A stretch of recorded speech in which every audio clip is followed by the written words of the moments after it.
U.S. Border Patrol officials are now using air transportation to move migrants from overcrowded processing centers to lesser impacted facilities, particularly from the Rio Grande Valley sector.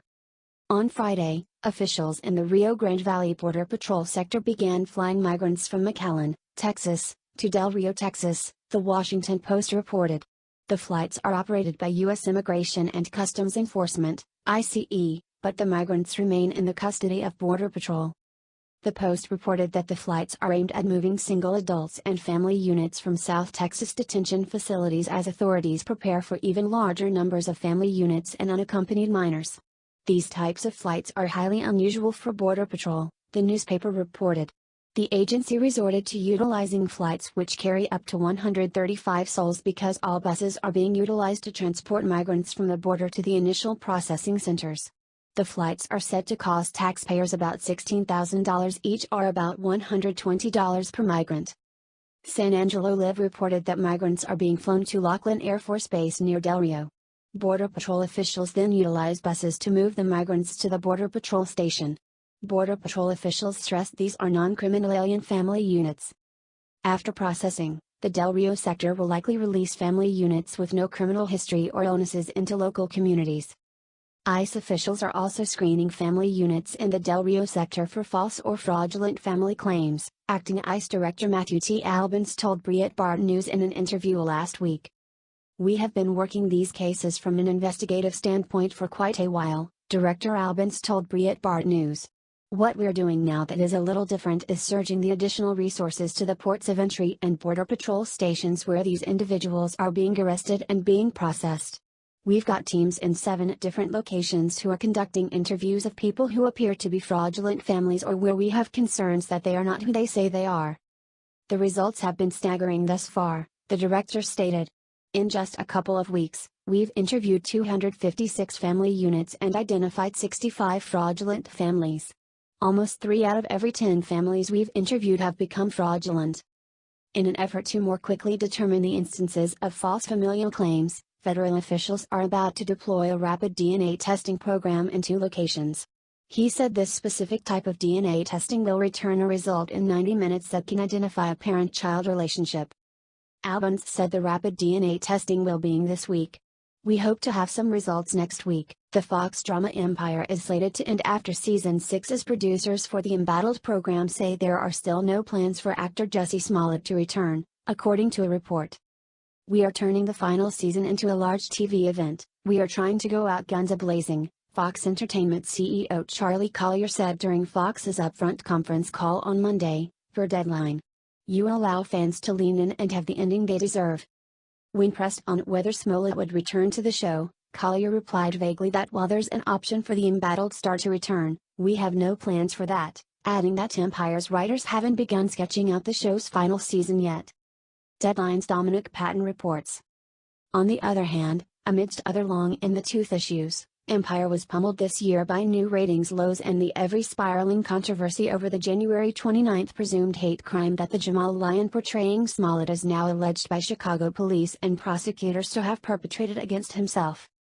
Things were still looking good several weeks ago for a longer run when options for key cast like the once and now once again music moguls the Lyon clan of matriarch Cookie, Henson, patriarch Lucius, Howard, on-screen sons Bryce Sherry Gray, and Tri Byers, along with Gabri Sidibe and Nicole R.A. Parker were sewed up last month for another season, I hear. Having portrayed openly gay middle son Jamal Lyon on the series from its early 2015 debut, Fox Entertainment and now Disney-owned 20th Century Fox TV negotiated an extension to Jussie Smollett's option for season 6. Last month, Fox Entertainment announced Smollett would not return to the series next season in the wake of allegations by Chicago officials the actor lied about a supposed racially motivated attack. By mutual agreement, the studio has negotiated an extension to Jussie Smollett's option for season 6, but at this time there are no plans for the character of Jamal to return to Empire, the studio said in a statement that gave no reason for the decision. Shortly after, a Smollett representative released a statement to several media outlets suggesting a hope that he may eventually return. "We've been told that Jussie will not be on Empire in the beginning of the season, but he appreciates they have extended his contract to keep Jamal's future open," the statement read. Most importantly, he is grateful to Fox and Empire leadership, cast, crew and fans for their unwavering support. Collier's announcement comes as a Chicago judge is slated to decide if a special prosecutor is needed to investigate why the state prosecutor's office dropped charges accusing Smollett of staging the attack. Former Illinois appellate judge Sheila O'Brien had asked for a special prosecutor to examine why the office of Cook County State's Attorney Kim Foxx dropped charges against the Empire star. O'Brien asked Martin last week to recuse himself because his son is a prosecutor in Foxx's office. Prosecutors opposed Martin's recusal, saying it wasn't necessary and would set a bad precedent. A federal judge has ordered the state of Florida to provide all election ballots in Spanish starting with the 2020 election cycle. The judge agreed with a group of voters born in Puerto Rico who said the lack of Spanish ballots limited their access to the polls and that the English-only ballots are a violation of the Voting Rights Act. Compliance with this order is not optional, wrote Chief Judge Mark Walker of the Northern District of Florida Gainesville Division, according to Fox News. This court will not hesitate to use every tool the law provides to enforce this order. The judge also reaffirmed that people born in Puerto Rico are U.S. citizens and English-only ballots violate the rights of those raised and educated in Spanish. Walker ordered that all primary and general election ballots must also be printed in Spanish starting with the ballots in March of 2020.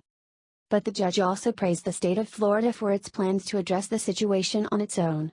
Governor Ron DeSantis and Secretary of State Laurel Lee have already begun the process of providing Spanish-language ballots in all 32 counties in time for the 2020 elections.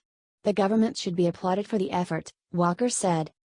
Walker noted that his ruling is meant to ensure that greater ballot access is applied. Democrat presidential hopeful Cory Booker told CNN offering thoughts and prayers for gun crime victims is bullshit.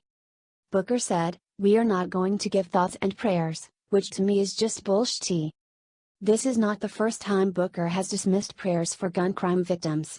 On March 31, 2019, Breitbart News reported that Booker told a CNN town hall, "I am frustrated with politicians who, all the best they can muster, is to give thoughts and prayers." During that same event Booker claimed that America has, in the aggregate, a mass shooting every day. In other words, if you take 2 people shot in Democrat-controlled Chicago, add them to the 2 shot in Democrat-controlled Newark, New Jersey, and add in the 1 or 2 shot in Democrat-controlled St. Louis, you can count that a mass shooting. Booker is also pushing TSA pre-check style interviews for would-be gun buyers, licensing, universal background checks, an assault weapons ban, and a host of other new gun laws. Doris Day, the honey-voiced singer and actress whose film dramas, musicals and innocent sex comedies made her a top star in the 1950s and 60s and among the most popular screen actresses in history, has died. She was 97. The Doris Day Animal Foundation confirmed Day died early Monday at her Carmel Valley, California, home. The foundation said she was surrounded by close friends. Day had been in excellent physical health for her age, until recently contracting a serious case of pneumonia, resulting in her death, the foundation said in an emailed statement.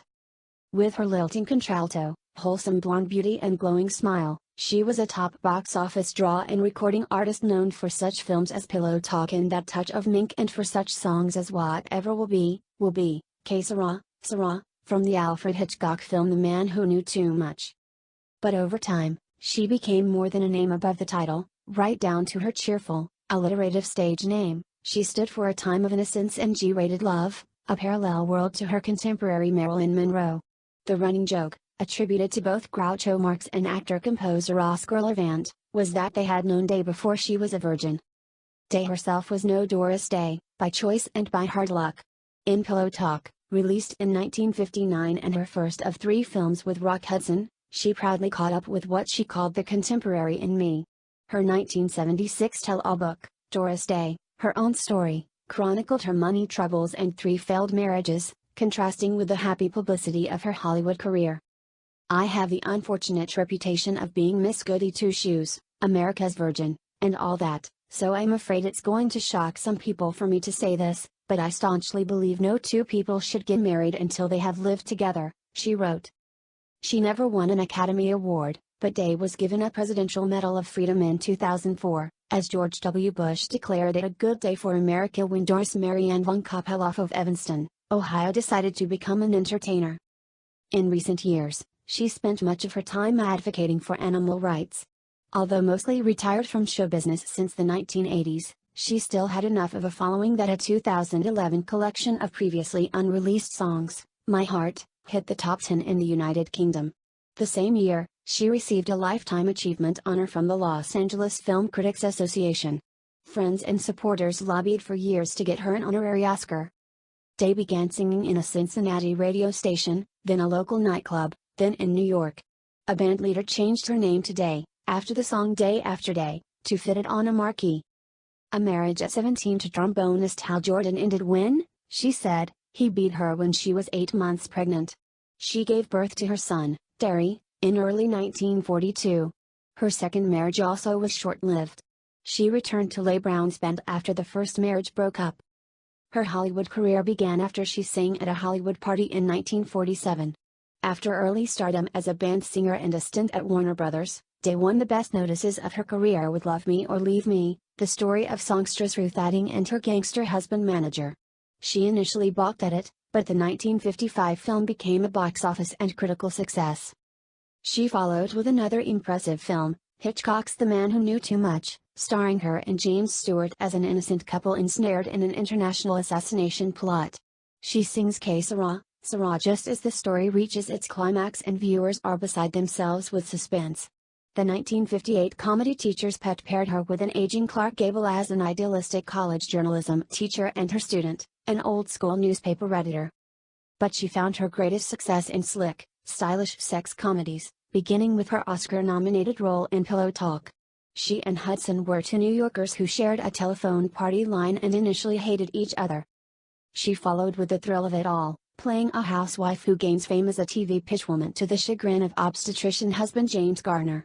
The nation's theater owners voted her the top money-making star in 1960, 1962, 1963 and 1964.